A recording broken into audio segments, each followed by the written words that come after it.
Hello, this is Charles Scoville, your Golden Harvest agronomist, with your Agronomy in Action Focus Friday podcast here on July the 11th. By temperatures, they've moderated a little bit out there this week, so let's see how that's affected heat unit accumulation. And we'll talk about an interesting service call I went on this past week in my travels across Michigan and northern Ohio, and what to think about on your own farm to help increase yields this year and into the future. So let's begin as usual by talking about our current heat unit accumulation. Now, again, basing this heat unit counts on a planting date of May the 1st. In the East Lansing area, we've now accumulated 1,051 heat units. Now, comparison, we're only down 77 heat units from last year and only 17 units behind the 5-year average. Going south to Coldwater, we're 110 units behind last year and just 50 behind the 5-year average. And finally, going north to Mount Pleasant area, we're 87 heat units behind last year and only 26 behind the 5-year average. So, as a whole, we've gained nicely again on crop progress this past week, especially relative to that 5-year average. Now, as for my travels this past week, I saw both wheat fields well underway in their harvest and white tasseling corn too down in southeast Michigan and northern Ohio. The crops across the state, they're looking pretty darn good overall, with the occasional pockets of drought and even also some areas with quite saturated soils out there. Though scattered, much of the state got a few more rains this past week, with myself collecting almost 2 inches here in mid-Michigan. Now, my most interesting call these last few days was on a customer who called up one of our seed advisors, and they let him know that they had some corn laying down on the ground after the recent wind and rain events, and they wanted us to come out and take a look. Well, from an agronomist position, this is always a pucker moment. So immediately when I get this type of message, many things go through my mind about what might be the root cause of the issue. But most importantly, I know that I need to get out into that field and get my shovel out and just do some investigation. So therefore, the very next day, that seed advisor and I, we headed north to do some service on that product. Upon getting to the farm, we started asking some questions as always, wanted to learn a little bit more about the situation. The farmer informed us that this silage field had been corn on corn for many, many years, and that it was also annually manured. And, of course, it was the closest field to the farm. Now, with this information in hand and a thought of possible rootworm damage in the back of my mind, we headed off to check the field.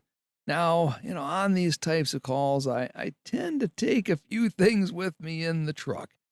First off, it's my digging shovel. For those who know me well, they know that I try to never enter a field for a service call without a shovel in my hands.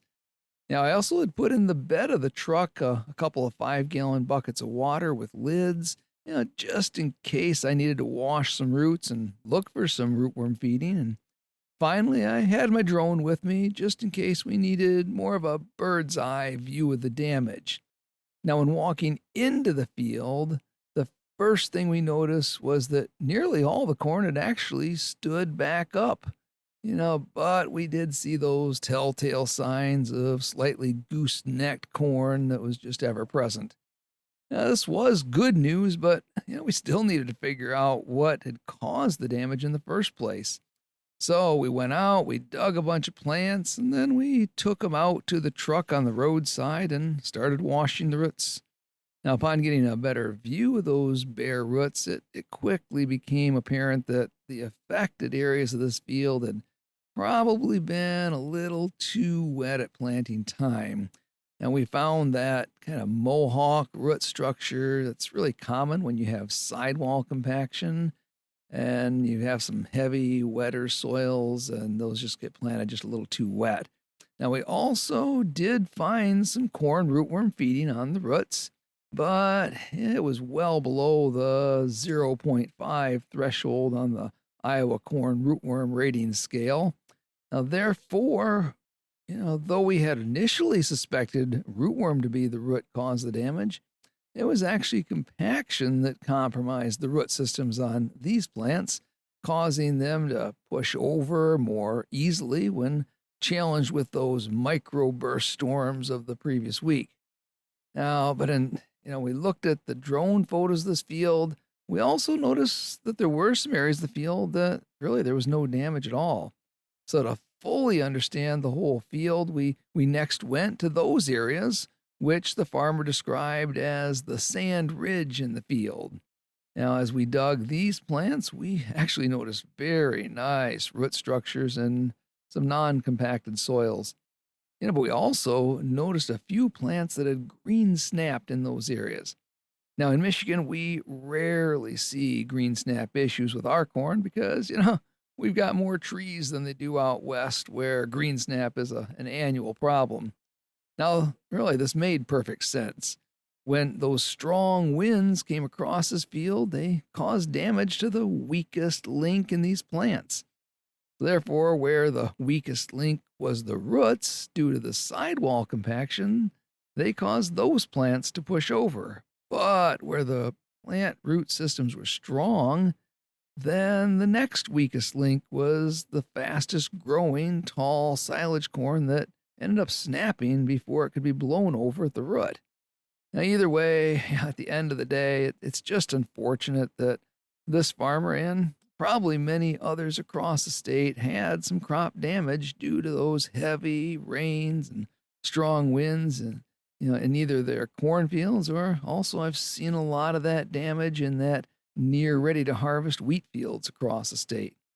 Now, the other important take home point of the story is to remind ourselves that when we're going out to evaluate problems in our crops, let's do it with an open mind. And then we got to let the crop tell us what the problem was. If we had just assumed it was a corn rootworm issue, then we'd never have learned about the compaction issue. And if then we took action next year to fix a problem that wasn't really the problem, then we might just be spending good money after bad. Plus, it's also another good reason to never enter a field for investigation without a shovel in hand, because most issues we find in our fields today are rooted in the roots and the soil around those roots. So, as we wrap up this week's Agronomy in Action Focus Friday podcast, let's continue to walk our fields. Let's be curious. Let's take the time to dig some plants and see why some plants are looking better than others. Let's look for what should be normal and then see what looks different on any of your struggling plants. If you haven't taken a soil test in those fields in the last 2 to 3 years, let's get them scheduled for this fall. Making decisions based on observations and facts always leads to better solutions in the long run. This is Charles Scoville, your Golden Harvest agronomist, with your Agronomy in Action Focus Friday. Have a great week.